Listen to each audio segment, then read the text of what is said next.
continue unabated after August 6, 1968, in Riga, Latvia. It is 3 o'clock on a sunny afternoon. A Soviet camera team is shooting a routine propaganda film about military preparedness. And suddenly the pilots shouted, "Look, film it." We looked and saw a triangle at a tremendous height. It was later estimated to have been flying at 7 miles up. It was apparently enormous. Before a plane could scramble into the air to identify the object, it went behind a cloud and disappeared.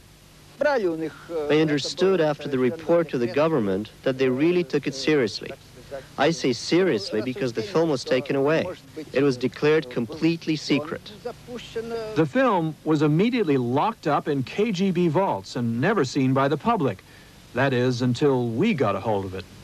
During a 5-month investigation, Primetime obtained over 1,000 pages of documents collected by the old KGB. We spoke to dozens of Russian scientists, government officials, and military men. We now know that the entire Soviet armed forces, a total of 15 million people over 10 years, was involved in a UFO study that turned up 40 major incidents, including one that prompted fears of accidental nuclear war.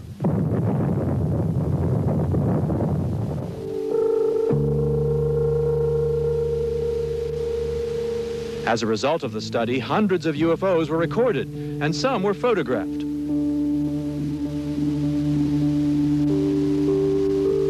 Some of the reports and some of the photos were clearly faked, but in other cases there were multiple witnesses of varying backgrounds.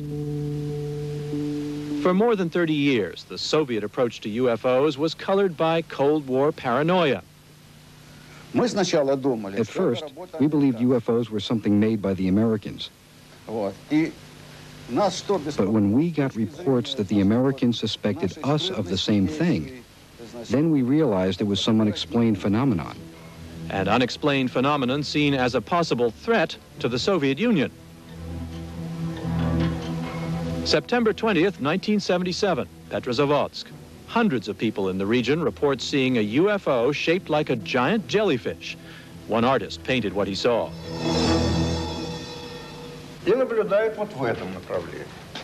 Levgin Dilis, a scientist from Russia's top astronomical institute, collected eyewitness reports and used them to estimate the altitude and the trajectory of the UFO. It turned out that it was something like 7 miles above the ground.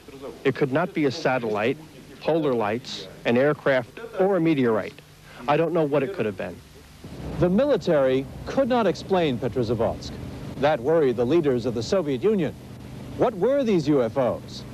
Who sent them here? In November 1977, a special meeting was convened at the Kremlin. 35 people were present, top military brass, scientists, and government ministers. Meet the man chosen at that meeting to coordinate the military's research on UFOs, Colonel Boris Sokolov. I was coordinator at the Defense Ministry of Research into the field of anomalous phenomena in the atmosphere and in outer space. Sokolov says the military's interest was driven, again, by the Cold War. The Russians had observed that UFOs seemed able to fly at extraordinary speeds and to disappear from radar, even from sight, at will. It was presumed that if we obtained the knowledge of such technologies, we would achieve a considerable advantage in the competition in which we were unfortunately engaged at the time. The decision was made to conduct a gigantic study. All Soviet military personnel were ordered to report in depth about any sightings or contact with UFOs. Over a 10-year period, 15 million people told Moscow about everything unusual that they saw, photographed, or monitored on radar. October 4th, 1982, Bielokorovice, Ukraine. Near a sleepy farming village, our search brought us to perhaps the most frightening case of all, an incident that could have started an accidental nuclear war. I was riding a motorcycle not far from here. I saw a large object in the air. It had a perfect geometric shape. Every person we spoke to in Bielokorovice said they saw a flying saucer on that day. They told us it was huge, about 900 feet in diameter. For hours, it hovered over the nearby ballistic missile base, where Lieutenant Colonel Vladimir Platunov worked as a missile engineer. It looked just like a flying saucer, the way they showed them in the movies. No portholes, nothing. The surface was absolutely even. The disc made a beautiful turn like this, on the edge, just like a plane. There was no sound. I had never seen anything like that before. Lieutenant Colonel Platunov took me to the ruins of what was then a missile silo with a nuclear warhead pointed at the United States. It was dismantled 3 years ago under an arms reduction treaty. Platunov was in the bunker on that day 12 years ago. In this room were dual control panels for the missile, each hooked up to Moscow. What happened next so alarmed the Soviet military leadership that a 4-man commission was sent the next day to investigate, including Colonel Sokolov. During this period, for a short time, signal lights on both the control panels suddenly turned on. The lights showing that missiles were preparing for launching, as could normally only happen if an order was transmitted from Moscow. No one had touched any buttons. No one had entered any codes. And yet, as the UFO hovered over the base, the control panel showed the missiles were preparing to launch. For 15 agonizing seconds, the base lost control of its nuclear weapons. What happened here on that day has never been explained. There were military exercises going on at the time of the incident involving the use of explosives in the air, but they were over 200 miles away. The weather conditions were normal, and when the commission ordered the control panels of the missile base taken apart, piece by piece, nothing was found to be out of order. February 23rd, 1988, 6 years later, Kapustin Yar, near the Caspian Sea in southern Russia. It is Soviet Army and Navy Day, a national holiday. An unidentified flying object appears on the radar screen protecting the military base. As the UFO moves towards central Russia, the entire Soviet anti-ballistic missile radar grid goes on alert. Several times, fighter pilots are ordered to fire on the object. Each time, the pilot would report that as he prepared to fire, the target had disappeared. Finally, the UFO went away for good. Then Colonel Andrei Varfolomeyev, who was on duty that day, says the top brass decided not to file a report. Who needs to become notorious as the cuckoo commander? Some believe there are UFOs, others don't. But a commander does not need the headache. What were the standing orders, if there were any, for the military, if they saw a UFO, a flying object that they could not identify as friend or foe? Were the orders to shoot it down or to let it go? There were orders to watch them until they presented a threat to the military. If there was such a threat, they were to be destroyed. March 2nd, 1991, Leningrad Airport. On the control tower balcony, air traffic controller Valery Rapitsky. I went out for a smoke. It was rather dark, and suddenly a very bright, pulsating star caught my eye. I could see by its altitude that it was too low to be a star. It was some shining object. I told the guys. Then we looked at the radar screens and saw that it was hanging over Sosnovy Bor, where we have a nuclear power station. Look, guys, a UFO, a UFO. What the?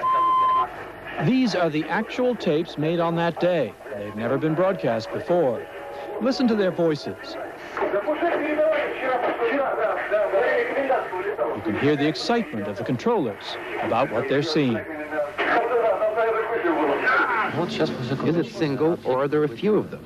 Looks like a group. We have 2 or 3 spots now. The controllers have never seen anything like it. Look how fast it's moving. What is the speed? What is it? It's 3,154 kilometers per hour. That is almost 2,000 miles an hour. No plane known to man can travel at that speed from a dead stop.